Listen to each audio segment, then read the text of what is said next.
Most men think they don't have an anger problem because they're not yelling, they're not punching holes in the wall, they're not screaming at strangers in traffic. They think that means they're in control. But anger doesn't need volume to do damage. It just needs silence. These are the quiet killers.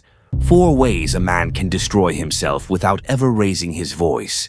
Not dramatic, not obvious, just slow internal erosion disguised as composure.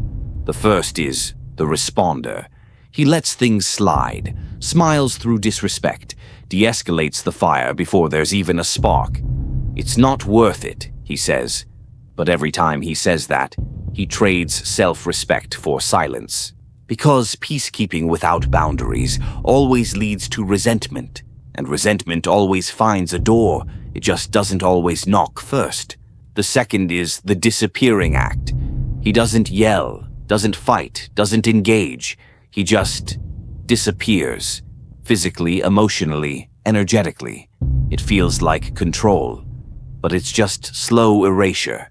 And the more he disappears to avoid anger, the harder it becomes to show up at all, for his life, his people, himself. Third is the sarcastic sniper.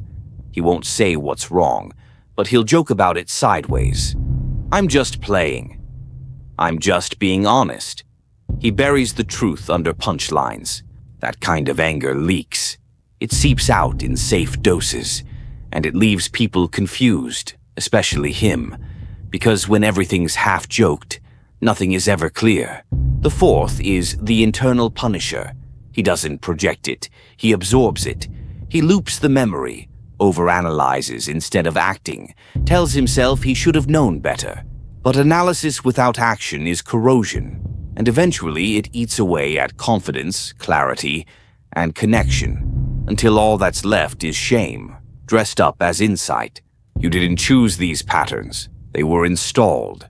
When expression brought punishment, you adapted. And now what once protected you is replacing you. But the moment you see it, really see it, you stop letting it run your life in the background. Recognition is how you disarm it. Not with noise, with clarity. This is the starting line. Not rage, not shame, recognition. Because once you see the pattern, you can break it. And when you break it, you rebuild the man behind it.